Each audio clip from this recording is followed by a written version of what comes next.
నమస్తే, welcome to burning issue. రామమందిరం కోట్లాది హిందువుల ఆరాధ్య దైవం కొలువైన పవిత్ర స్థలం. కానీ ఇప్పుడు ఆ పుణ్యక్షేత్రం చుట్టూ అవినీతి చీకట్లు అలుముకున్నాయా? దేవుడి హుండీకే కన్నం వేసేంత తెగింపు ఎవరిది? రామభక్తులు భక్తితో సమర్పించిన నిధులు పక్కదారి పట్టాయన్న ఆరోపణలు దేశవ్యాప్తంగా ప్రకంపనలు సృష్టిస్తున్నాయి. పిల్లి కళ్ళు మూసుకుని పాలు తాగుతూ తననెవరూ చూడట్లేదని అనుకుందట. అలా ఉంది కొందరు పెద్దల తీరు. అసలు అయోధ్యలో జరిగింది చిన్నపాటి దొంగతనమా, లేక కళ్ళు బైర్లు కమ్మే భారీ కుంభకోణమా? రాత్రికి రాత్రే కోటీశ్వర్లైన ఆ సిబ్బంది వెనుక ఉన్నటువంటి అసలు సూత్రధారులు ఎవరు? ఆరోపణలా, నిజాలా? చూద్దాం ఈ ఎక్స్క్లూజివ్ స్టోరీలో.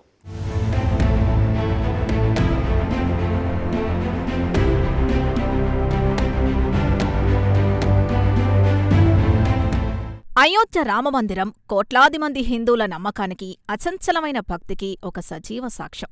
అలాంటి పవిత్రమైన ప్రాంగణంలో ఇప్పుడు నిధుల దుర్వినియోగం ఆరోపణలు రావడం ప్రకంపనలు సృష్టిస్తున్నాయి. ఇది కేవలం ఆరోపణలా లేక చేదు నిజాలా అన్నది ఇప్పుడు సర్వత్రా ఆసక్తి రేపుతోంది. ట్రస్ట్ నిధుల చోరీ వ్యవహారం వెనుక కేవలం కొందరు కింది స్థాయి ఉద్యోగుల చేతివాట ఉందా, లేక ఒక పెద్ద ఆర్గనైజ్డ్ క్రైమ్ నెట్వర్క్ దాగుందా అనే అనుమానాలు బలపడుతున్నాయి. ఎంతో పారదర్శకంగా సాగాల్సిన ఈ ప్రక్రియలో ఇలాంటి లొసుగులు బయటపడడం ప్రజల్ని విస్మయానికి గురిచేస్తోంది. ఈ వ్యవహారం వెనుక అసలు సూత్రధారులు ఎవరనే దానిపై ఇప్పుడు దేశవ్యాప్తంగా ఆసక్తికరమైన చర్చ నడుస్తోంది.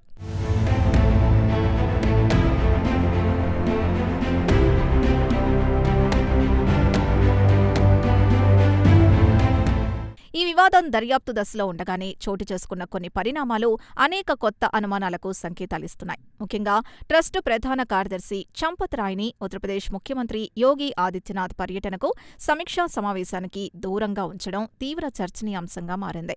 సాధారణంగా ఆలయ వ్యవహారాల్లో ఆయన పాత్ర కీలకం. అలాంటిది ఆయన్ను పక్కకు పెట్టడం ద్వారా ప్రభుత్వం ఎలాంటి మెసేజ్ ఇవ్వాలనుకుంటోంది?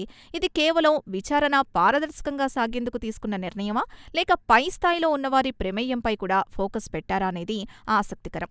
చట్టం ముందు అందరూ సమానమే అనే సంకేతాన్ని పంపేందుకే ఇలాంటి కఠిన నిర్ణయాలు తీసుకుంటున్నారని స్పష్టంగా అర్థమవుతోంది.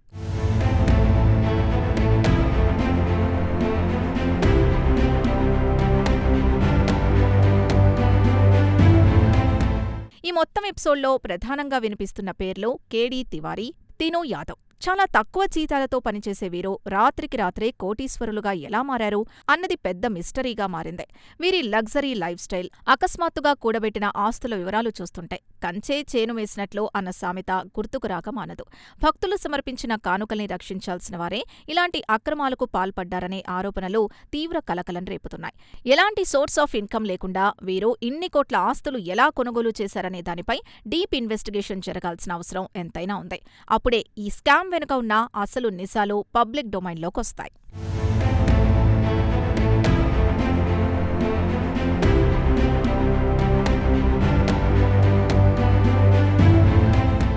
నిధుల లెక్కింపు ప్రక్రియలో పాల్గొనే సుమారు 50 మంది ఉద్యోగుల నియామకం, వారి విధులను పర్యవేక్షించడంలో ట్రస్ట్ ఇంటర్నల్ ఫెయిల్యూర్ స్పష్టంగా కనిపిస్తోంది.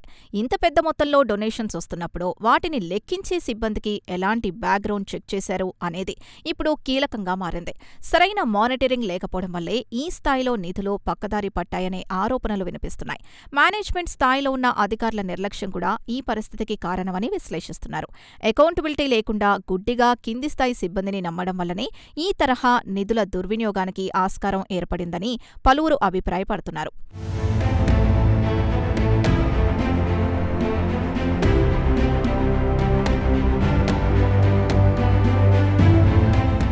ఈ ఆరోపణలు కేవలం మాటలకే పరిమితం కాలేదు. గ్రౌండ్ లెవెల్లో జరుగుతున్న సిట్ దర్యాప్తులో ఇప్పుడు సంచలన విషయాలు బయటకొస్తున్నాయి. గత 11 నెలల్లోనే ఆలయ ప్రాంగణంలో సెక్యూరిటీ కోసం దాదాపు 10 కోట్లు ఖర్చు చేసినా విరాళాల పెట్టెల్లో సొమ్ము పక్కదారి పట్టడం వెనుక ఏదో పెద్ద మాయాజాలమే జరిగిందని విశ్లేషిస్తున్నారు. సాక్ష్యాలు దొరకకుండా ఉండేందుకు ఆలయంలోని సీసీటీవీ కెమెరాల్ని ట్యాంపర్ చేశారనే అనుమానాలు, దానికి సంబంధించిన కొన్ని క్లూస్ దర్యాప్తు అధికారులకు దొరకడం ఈ కేసు తీవ్రతను మార్చేసింది. ఆలయ భద్రతా వ్యవస్థలోని లూప్ హోల్స్ పై ఫోకస్ పెట్టిన సిట్ ఇప్పటికే 125 మందికి పైగా వ్యక్తుల్ని విచారించింది.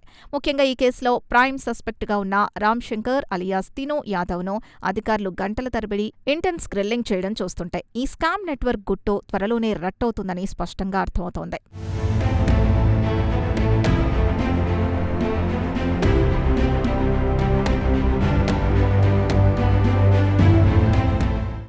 దేవుడి సొమ్ము దారి మళ్లడం ఒక ఎత్తు అయితే సామాన్య సిబ్బంది రాత్రికి రాత్రే కోటీశ్వరులుగా మారడం మరో ఎత్తు. కేడీ తివారీ, తిను యాదవ్ లాంటి పేర్లు ఇప్పుడు అయోధ్యలో హాట్ టాపిక్. సరైన మానిటరింగ్ లేకపోవడమే ఈ స్కామ్కు కారణమా, లేక పెద్దల హస్తం ఉందా?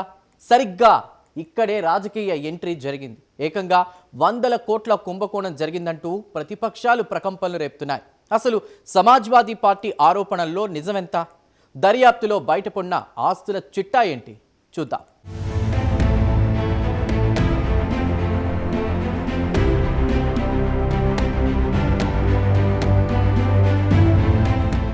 మరోవైపు ఈ ఇష్యూకి సమాజ్వాదీ పార్టీ నేతలు చేస్తున్న ఆరోపణలు మరింత హీట్ పెంచుతున్నాయి. ఏకంగా 200 కోట్ల రూపాయల మేర భారీ చోరీ జరిగిందని ఎస్పీ నాయకులు ఆరోపించడం పొలిటికల్ సర్కిల్స్లో సెన్సేషన్ క్రియేట్ చేసింది. అయితే ఇది కేవలం పొలిటికల్ మైలేజ్ కోసం సమాజ్వాదీ పార్టీ చేస్తున్న ఆరోపణ, లేక వాస్తవంగానే ఆ స్థాయిలో నిధులు స్వాహా అయ్యాయా అనేది దర్యాప్తులో తేలాల్సిందే. ఒకవేళ ఎస్పీ లీడర్స్ చెబుతున్న ఫిగర్స్ నిజమైతే మాత్రం ఇది ఊహించని కుంభకోణమే అవుతుంది. ప్రస్తుతం జరుగుతున్న ఎంక్వైరీలో ఇంకా ఎంతమంది పేర్లు, ఎన్ని కోట్ల ఆస్తుల చిట్టా బయటపడుతుందో అని అందరూ ఉత్కంఠగా ఎదురుచూస్తున్నారు. దీనిపై అఫీషియల్ డిక్లరేషన్ వస్తే తప్ప అసలు లెక్కలు తెలియవు.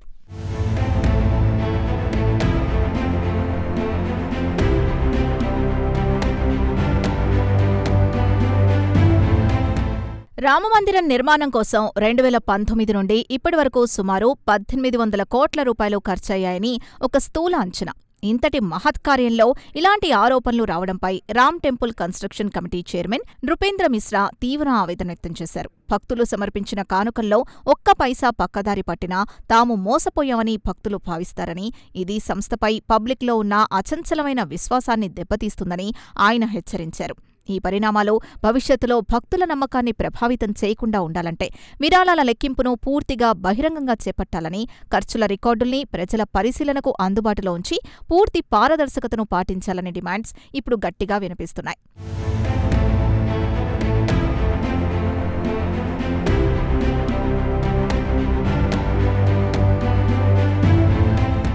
ఈ నేపథ్యంలోనే ఆలయ పరిపాలనను మరింత బలోపేతం చేయడం ట్రస్టు ముందున్న తదుపరి సవాలని నిపుణులు భావిస్తున్నారు.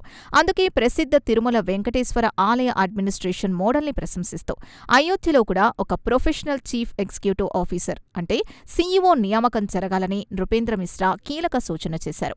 ఉత్తరప్రదేశ్లో పనిచేసిన లీగల్ లేదా అడ్మినిస్ట్రేటివ్ అనుభవం ఉన్న ఒక సర్వింగ్ లేదా రిటైర్డ్ ఐఏఎస్ అధికారిని నియమిస్తే బాగుంటుందని ఆయన అభిప్రాయపడ్డారు. పెద్ద మతపరమైన సంస్థలకు సంక్లిష్టమైన కార్యకలాపాలు, యాత్రికుల సేవల్ని మేనేజ్ చేయగల సమర్థులైన ప్రొఫెషనల్స్ అవసరమని, పటిష్టమైన నిఘా విధానాలు ప్రవేశపెట్టడం ద్వారా భవిష్యత్తులో ఫండ్స్ మిస్యూజ్ కాకుండా అరికట్టవచ్చని విశ్లేషిస్తున్నారు.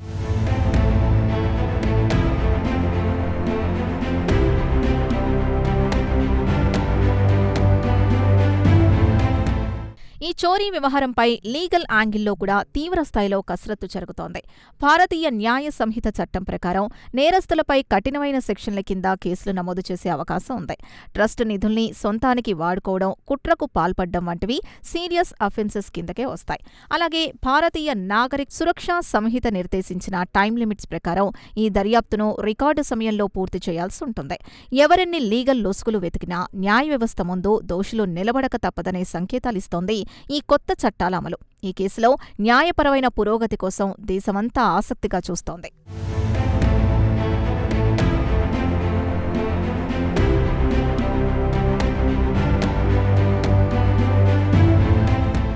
ఒకవైపు నూతన చట్టాలతో ఉచ్చుబిగిస్తోంది, మరోవైపు వ్యవహారం ఢిల్లీకి చేరింది. ఏకంగా ప్రధాని కార్యాలయం రంగంలోకి దిగడం, నేరుగా నివేదిక కోరిందంటే ఈ కేసు తీవ్రతకు అద్దం పడుతోంది.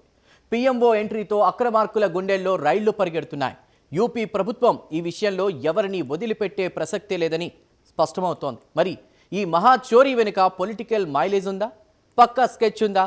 ట్రస్ట్ వేయబోయే తదుపరి అడుగులు ఏంటి? మిగతా కథనంలో ఇప్పుడు చూద్దాం.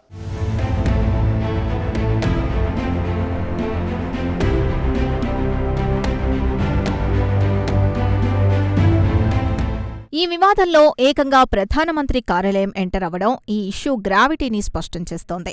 కేవలం రాష్ట్ర స్థాయికి పరిమితం కాకుండా నేరుగా పీఎంఓ జోక్యం చేసుకుని నివేదిక కోరిందంటే దీని వెనుకున్న జాతీయ స్థాయి ప్రాధాన్యత మనకు అర్థమవుతోంది. రామమందిరం అనేది దేశ ప్రజల సెంటిమెంట్తో ముడిపడిన అంశం కాబట్టి కేంద్ర ప్రభుత్వం ఈ వ్యవహారాన్ని చాలా సీరియస్గా తీసుకుంది. ప్రధాని కార్యాలయం మానిటరింగ్ ఉండటం వల్ల విచారణ సంస్థలపై ఎలాంటి లోకల్ ప్రెషర్స్ పనిచేసే అవకాశం ఉండదు. తప్పు చేసిన వారు ఎంతటి వారైనా సరే ఉపేక్షించేది లేదనే స్ట్రాంగ్ మెసేజ్ని కేంద్ర ప్రభుత్వం ఈ చర్య ద్వారా ప్రజల్లోకి బలంగా పంపిస్తోంది.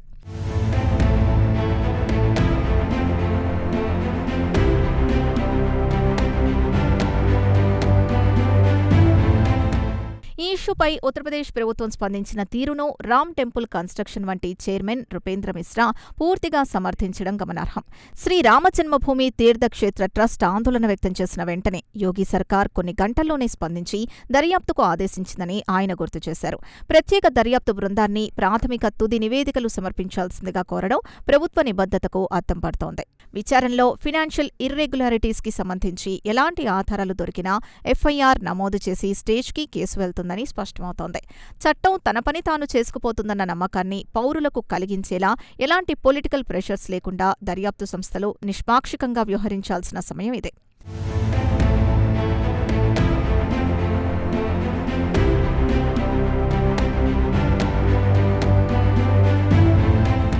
ఇక ఈ వ్యవహారంలో పాలిటిక్స్ కూడా బాగానే మిక్స్ అయ్యాయి. కొన్ని రాజకీయ వర్గాలు ఈ విరాళాల వివాదాన్ని తమ స్వలాభం కోసం వాడుకుంటున్నాయనే విమర్శలు కూడా వినిపిస్తున్నాయి. రాబోయే ఎన్నికల్ని దృష్టిలో పెట్టుకుని కావాలనే ఈ ఇష్యూని హైలైట్ చేస్తున్నారా లేక నిజంగానే జవాబుదారీతనం కోరుకుంటున్నారా అనేది ఇప్పుడు పెద్ద చర్చనీయాంశం. ప్రతిపక్షాలు చేసే ఆరోపణల్లో ఎంతవరకు నిజం ఉందనేది పక్కకు పెడితే పబ్లిక్ మనీ ఇన్వాల్వ్ అయి ఉన్నప్పుడు ట్రాన్స్పరెన్సీ అడగటం వాళ్ళ డెమోక్రటిక్ రైట్. కానీ దీన్ని పూర్తిగా ఒక రాజకీయ ఆయుధంగా మలుచుకోవడం వల్ల అసలు నేరస్తులు పక్కదారి పట్టే ప్రమాదం కూడా ఉంటుందని రాజకీయ పండితులు విశ్లేషిస్తున్నారు.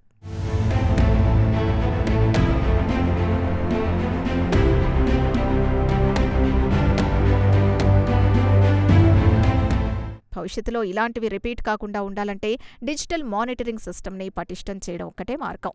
Latest technology, online payment gateways వాడటం వల్ల ట్రాన్సాక్షన్స్ అన్నీ ట్రాన్స్పరెంట్గా ఉండొచ్చు. అయితే ఈ వ్యవహారం చూశాక చేతులు కాలేక ఆకులు పట్టుకున్నట్లు అన్న సామెత కరెక్ట్గా సెట్ అవుతుంది. ముందే జాగ్రత్త పడి ఉండుంటే కోట్లాది మంది భక్తుల మనోభావాలు దెబ్బతినేవి కావు. ఇంతకీ ఈ మహాచోరీకి అసలు బాధ్యత ఎవరిది? పరోక్షంగా అధికారంలో ఉన్నవారిదా లేక నేరుగా పర్యవేక్షించాల్సిన ట్రస్ట్ సభ్యులదా? ఈ ప్రశ్నలకు ఖచ్చితమైన సమాధానం ఎవరిస్తారు? పారదర్శకమైన విచారణలో నిజాలు నిగ్గు తేల్చి దోషుల్ని శిక్షించినప్పుడే భక్తుల నమ్మకాన్ని తిరిగి నిలబెట్టగలం.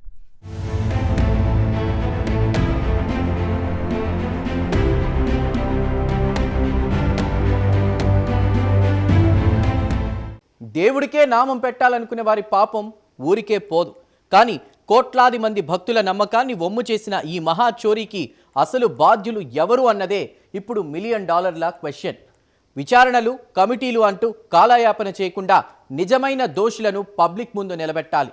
రామ మందిర పవిత్రతను మసకబార్చిన ఆ చీకటి శక్తులెవరో తేలాల్సిందే. వ్యవస్థలో జవాబుదారీతనం రానంత వరకు, పారదర్శకత లేనంత వరకు ఇలాంటి కుంభకోణాలు పుట్టుకొస్తూనే ఉంటాయి. ఏది ఏమైనా దోషులు ఎంతటి వారైనా శిక్ష పడాలి. రామభక్తుల నమ్మకం నిలబడాలి.